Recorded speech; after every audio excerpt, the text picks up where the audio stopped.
Hello Guardian, Carpenoctis here, and I hope this video finds you well. In terms of preparation for the day 1 dungeon, called Equilibrium, I'm also sorry for the delay on this one. Anyways, the artifact, you can use something like this. It should work on all strategies, all characters. Just mind that you could swap this one directly for Armorsmith to trade some damage for survival. I don't really like it, but you could. And also, if you're not using swords, you can swap these two, combination and sword storm, for reloaded range and sniper's meditation. So this is either sword or sniper meta, or if you use something else, you can delete all those and put some other stuff somewhere. Also, you have all the void kit to have like infinite devours and weakens and fangs and more at clear. It's situational, but yeah, it will help you in most of subclasses and especially with your teammates running around. Just do not use kinetic rupture and anti-barrier sniper, as those are disabled and sometimes you get bugged to 0 power and can't play, whatever. Yeah, that's pretty much it. All the other stuff, I just picked the good ones that are kind of more passive and do good benefits to you. Now, you should try to use the ferro potent armor piece. Basically, every time you generate from red elf to white elf, you gain like almost 7.5 second 10% DR buff. Smoke jumper is also kind of the same. It's when you pick up orbs. So basically, you're just playing the game and getting resistances naturally. So try to get ferro potent. Within 1 to 2 hours you can gain about 20 pieces of armor. Then you mix and match. And or if you had farmed smoke jumper previously on West Season, you use 2 of each. So TLDR, 1 exotic and 2 ferro, the rest random, just get max stats possible. Or some Aeon sets, those are also good. And best situation would actually be 1 exotic, 2 ferro and 2 smoke. To make this you can calculate them by your head, make a table, pen and paper, whatever you like. But you don't need to have too much fuss about it. You just go on dim, loadouts, loadout optimizer. You just pick the stats you want. Usually it's like super weapons and then nade or melee, depending on your subclass.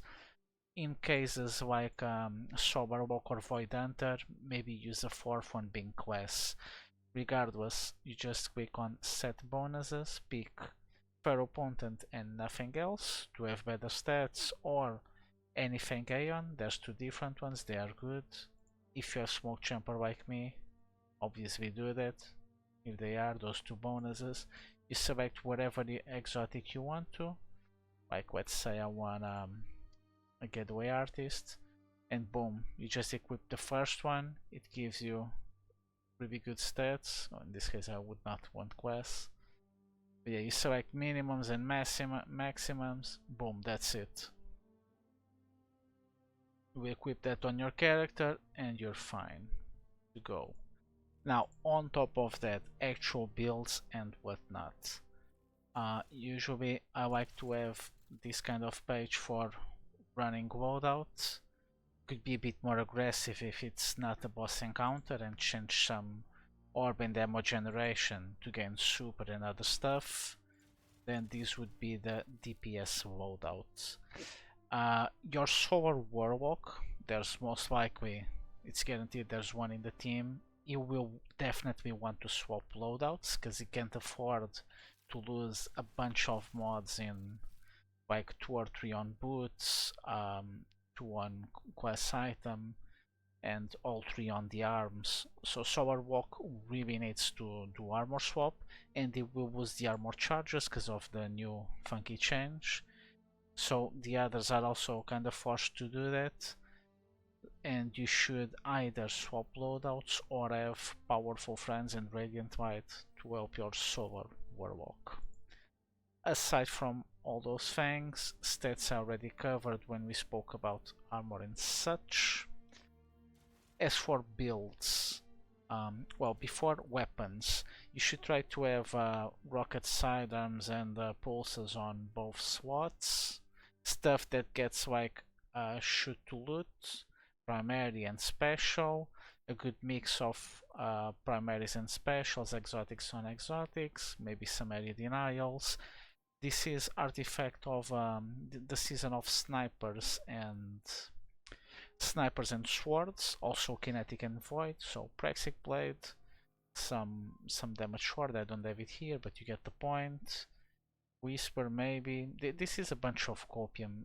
Most stuff here I'm not going to use, but anyway, it's there. It's so infused just in case. You just need 370 and you're good on every single item.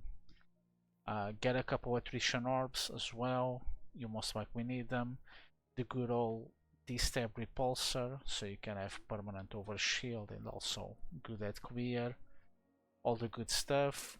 The main damage rotations, if it's not a sword or sniper situation, will be finality or parasite with just mint or sniper rotations.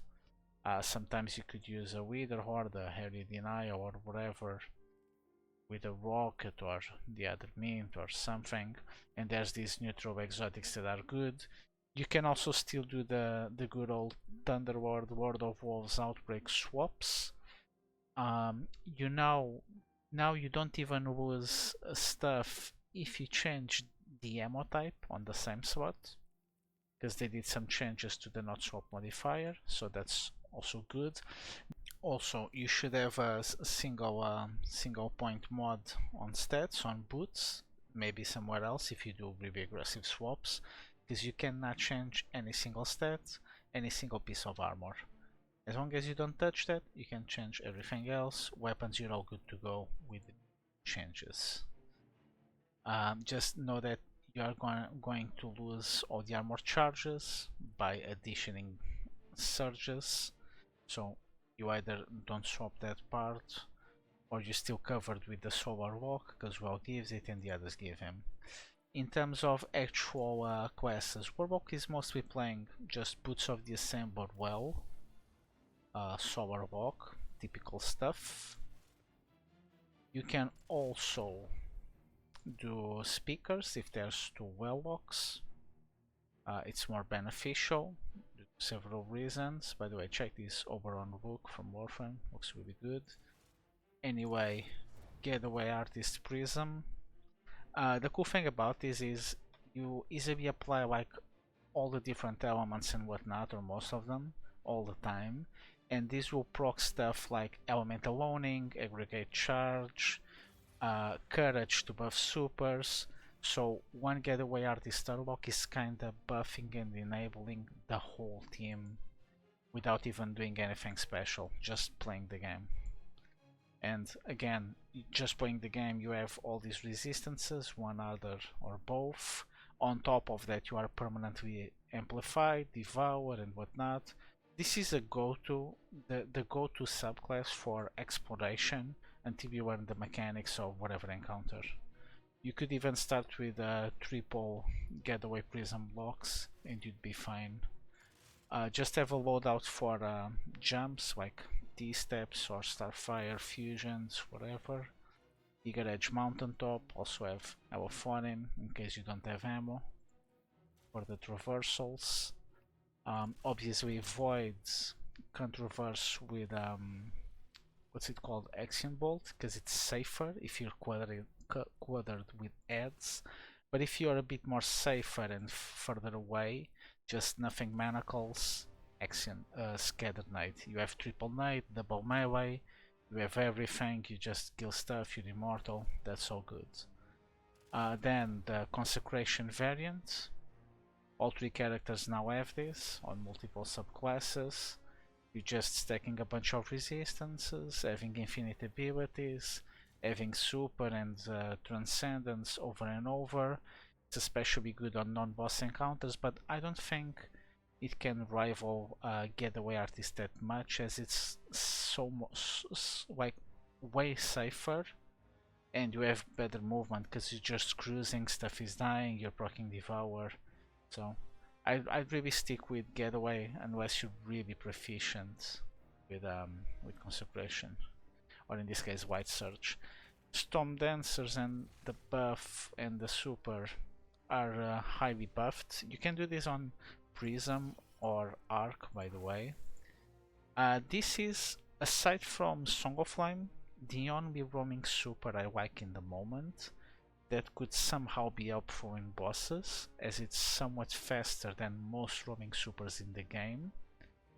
And also at the same time, you always have super. You generate super so fast, like in a couple seconds, like 30 seconds, 40, whatever. And maybe way less. And you can just permanently add clear with super. That's why it's the only one I actually like. In terms of the other characters, well, as for Titan, you should just do like about a normal consecration setup, and but you instead use the exotic that buffs Tcrash. So you just use Tcrash and the exotic, the chest piece, or maybe Ursa Furiosa Void. You can't do too much really. You are just there to DPS. You for sure have one or two walks. It is what it is. Maybe a peacekeeper setup, but it doesn't have as much good neutral gameplay. Then you just have damage, nothing else.